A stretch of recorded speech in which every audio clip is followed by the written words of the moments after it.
Kung tutusin guys, pwede pa yung kanyang sawali. Kaso nga lang, sabi ko sa may-ari, palitan na lang natin para mas maganda guys. Bagong repair, bagong sawali, bago yung clip. At bagong varnish guys ang gagawin natin dito.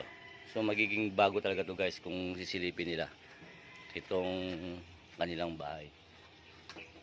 Yun guys, mapapansin nyo nakakalat yung kanilang mga sawali na binaklas natin.